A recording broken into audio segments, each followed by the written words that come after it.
যে রাত্রির মধ্যে গানটি গাইছি খাম্বাজ রাগ, রাগ খামাজ।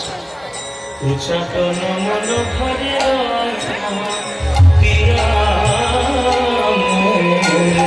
বিখ্যাত গান খাম্বাজ রাগের। উচ্চাটন মন ভরে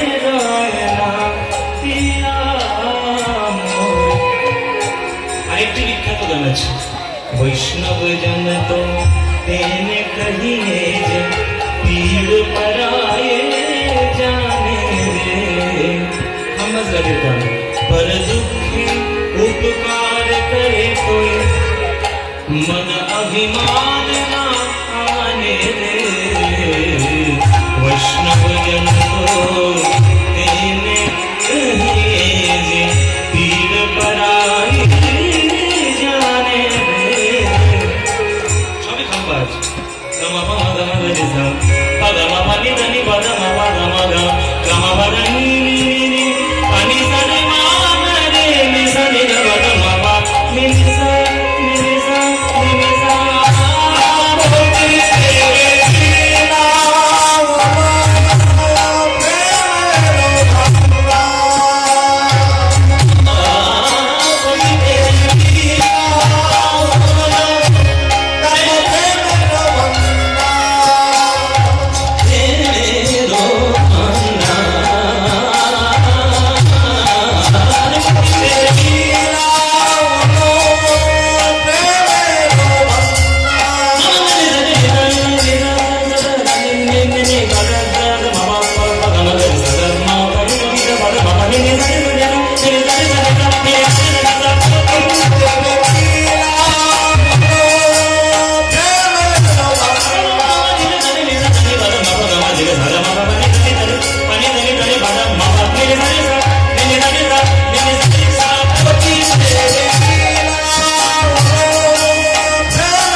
चेतो दर्पणमार्जनं भवमः दावाग्निर्वापनम् श्रेयः कैरव चन्द्रिका वितरणम् विद्यावधू जीवनम् आनन्दाम्बो धीवर्धनं प्रतिपदान पूर्णामृतस्वादनं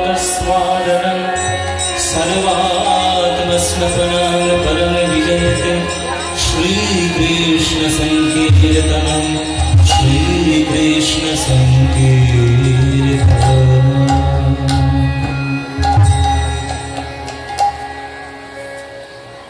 जय निताय।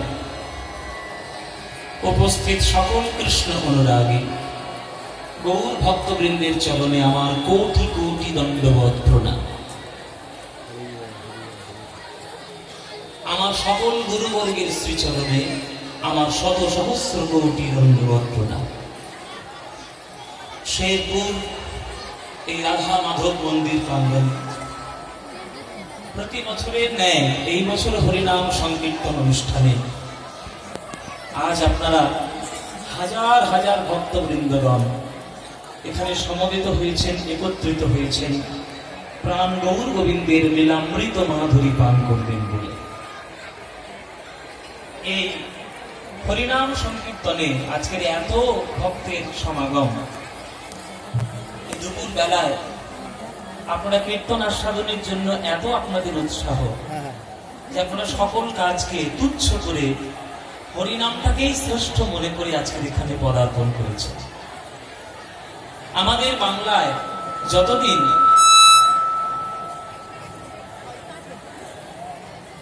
যতদিন আমাদের এই অনুরাগ কীর্তনের প্রতি এবং এই বাংলার কীর্তন সঙ্গীতের প্রতি যতদিন থাকবে ততদিন বাংলা সুরক্ষিত থাকবে।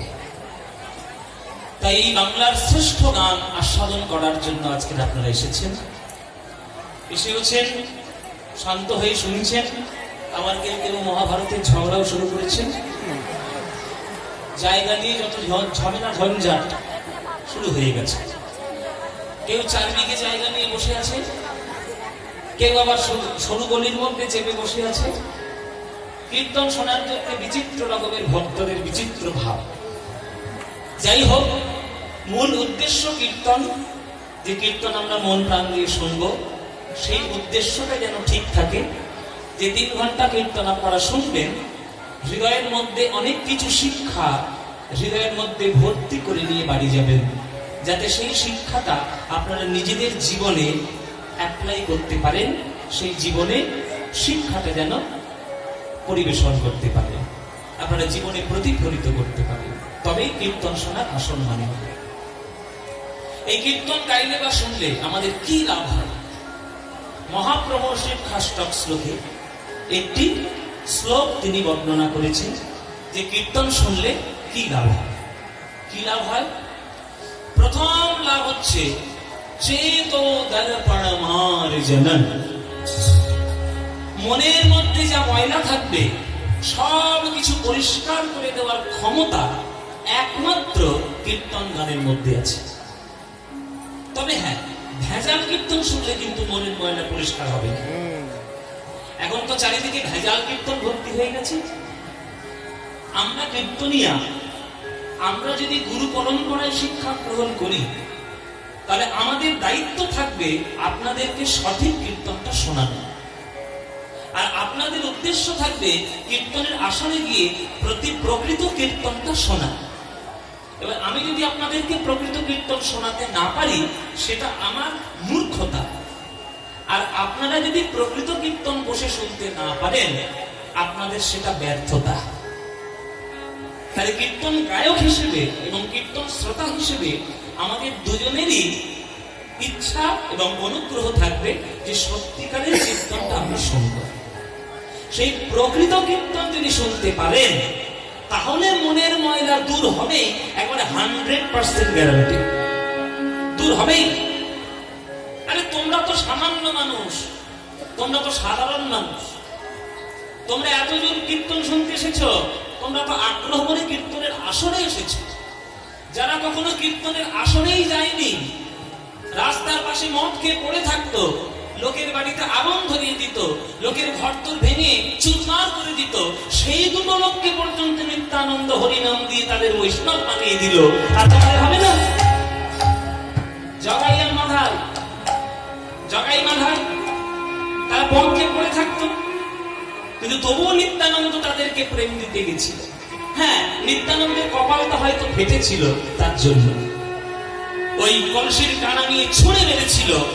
হ্যাঁ, মাধাই কপালটা ফেটে গেল, দরদর করে রক্ত পড়লো, কিন্তু তবু নিত্যানন্দ বলল, মেরেছিস কলসির কানা, তাই বলে কি প্রেম দেব না? প্রেম দেব। এই যে তারা যদি বৈষ্ণব হতে পারে, প্রকৃত কীর্তন কৃপা লাভ কর, তোমরা পারবে না? নিশ্চয়ই পারবে। মানুষ চেষ্টা করলে সব পারে, যদি চেষ্টাটা চেষ্টার মতো করতে পারে, সে সব পারবে, ঠিক পারবে। তাহলে প্রথম লাভ হচ্ছে মনের ময়লা দূর করবে। দ্বিতীয় লাভ কি? ভব মহাদাবাগ্নি নির্বাপনম, সারা বিশ্ব সংসারের সকল হিংসার আগুন নিভিয়ে দিতে পারে একমাত্র হরিনাম, একমাত্র কীর্তন। চোখের বদলে চোখ, মুন্ডুর বদলে মুন্ডু, আর দেহর বদলে দেহ, আর আগুনের বদলে আগুন যদি দেন, তাহলে কখনো কোনো কিছু শান্তিতে রূপান্তরিত হবে না।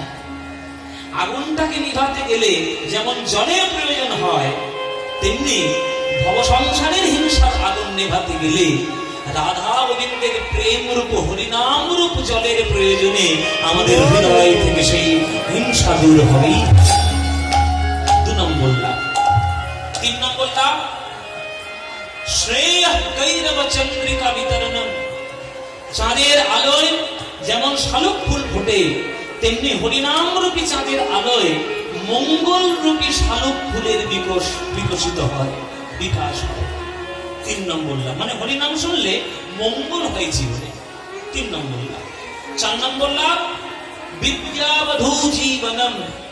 বিদ্যাবধূর জীবন সর্বোচ্চ কীর্তন। কীর্তন শুনলে, প্রকৃত কীর্তন শুনলে জগতের প্রকৃত বিদ্যা লাভ করা যায়। যে প্রকৃত বিদ্যা লাভ করতে পারে, তার জগতের অন্য কোনো বিদ্যার প্রয়োজন হয় না। এই যে এখনকার দিনে আজকের মাধ্যমিক ছিল, মাধ্যমিক পরীক্ষা চলছে, কিছুদিন পর থেকে উচ্চ মাধ্যমিক হবে। এই যে মাধ্যমিক উচ্চ মাধ্যমিকের ছেলেরা যদি এখানে কীর্তন শুনে, সারা রাত কীর্তন শুনে গিয়ে পরের দিন পরীক্ষা দিতে যায়, জীবনে পাশ করবে? জীবনে পাশ করবে না। তাহলে এই কথাটা বলা আমার মূর্খতা যে বিদ্যাবদ্ধ জীবন, বিদ্যাবদ্ধের জীবন সব। হ্যাঁ মশাই, সব কিছু উল্টো পাল্টা বলছে। আমার ছেলেটা মাধ্যমিক পরীক্ষা দিচ্ছে, তোমার কীর্তন শুনলে পাশ করবে? শোনো, কীর্তন শুনলে হয়তো মাধ্যমিক উচ্চ মাধ্যমিক পাশ করতে পারবে না, কিন্তু জীবনের পরীক্ষায় সে অনেক বেশি পাশ করতে পারবে। আপনারা বিচার করে বলুন বাবা, রামকৃষ্ণ ঠাকুরের কটা ডিগ্রি ছিল?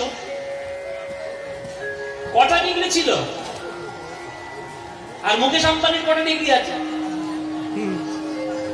হ্যাঁ, আমরা যদি বিদ্যা নিয়ে বিচার করি যে বিদ্যাই হচ্ছে শ্রেষ্ঠ, তাহলে রামকৃষ্ণের কটা বিদ্যা ছিল? যে রবীন্দ্রনাথ ঠাকুরকে নিয়ে আমরা গবেষণা চালাচ্ছি, সেই রবীন্দ্রনাথ ঠাকুর স্কুলের কোনটি পাঠ করেছে? বেশি তো স্কুলেই যেতে পারেনি। অথচ তার পড়াশোনা আমাদের ইউনিভার্সিটিতে MA BA সব পড়ানো হচ্ছে PhD লেভেলে। শুধু পড়াশোনা স্কুলের 4 দেওয়ালের মধ্যে হয় না, পড়াশোনা সারা জীবন ধরে হয়। আপনার যদি পড়ার ইচ্ছে থাকে, স্কুলে না গিয়েও আপনি পড়তে পারবেন, যদি ইচ্ছে আপনার থাকে। আর যে বিদ্যা পাওয়ার পর অন্য জাগতিক বিদ্যার প্রয়োজন হয় না, সেটাই হচ্ছে জগতের আসল বিদ্যা। হিরণ্যকশিপু প্রহ্লাদকে জিজ্ঞেস করেছিল, এত মাইনে খরচা করে সন্ধ্যামরকে ঋষির বাড়িতে তোকে পাঠালাম, কি পড়লি, কি শিক্ষা পেলি? তখন প্রহ্লাদ বাবাকে বলেছিল, বাবা, জগতের শ্রেষ্ঠ পড়াশোনা কোনটা জানো? নববিধা ভক্তি হচ্ছে শ্রেষ্ঠ পড়াশোনা। শ্রবণং কীর্তনং বিষ্ণু শরণং পাদ সেবনম অর্চনং বন্দনং স্বক্ষাদাস্বাত্ম নিবেদনম। এই নববিধা ভক্তি হলো জগতের শ্রেষ্ঠ পড়াশোনা। এই শ্রেষ্ঠ পড়াশোনা যদি করতে পারো, জীবনের প্রকৃত বিদ্যা লাভ হতে পারে। তাহলে 4 নম্বর লাভ, বিদ্যাবধূ জীবন সফল। পাঁচ নম্বর কি? আনন্দম বুদ্ধিবর্ধনম। কীর্তন শুনলে আনন্দের সাগর অনেক বেড়ে যায়, বেশি আনন্দ হয়। ও মায়েরা তোমরা বলো, এই কীর্তন শুনলে আনন্দ হয় না দুঃখ হয়? সত্যি বলছো তো, নাকি আমার মুখের সামনে বলে দিলে? আনন্দ হয়। আজ পর্যন্ত কেউ নেই যে বলেছে যে কীর্তন শুনলে আনন্দ হয় না। হ্যাঁ, অনেকে বলেছে কীর্তন আবার কোনো গান নাকি? অনেকেই বলে কীর্তন আবার গান নাকি? সখী রে, মরি রে, হায় রে, বাবা রে, মা রে, কি হলো রে, এই তো কীর্তন। বাবা কেউ শোনে? সব কীর্তন শুনছি। ভালো ভালো গান শোন, ভালো ভালো গান শুনবি। হ্যাঁ, সুন্দর সুন্দর গান বেরিয়েছে, ওইগুলো শুনবি। 4 বোতল ভোটকা, কাম মেরে রোজগার, এই হচ্ছে খুব ভালো গান। মিলিয়ন ভিউজ, ওই সবগুলো গান শুনবে। কাঁচা বাদাম, ভাজা বাদাম, সুন্দর গান, ওইগুলো শুনবে। কীর্তন আবার গান নাকি? অনেকে বলে। তাদেরকে কি বলবেন আপনি?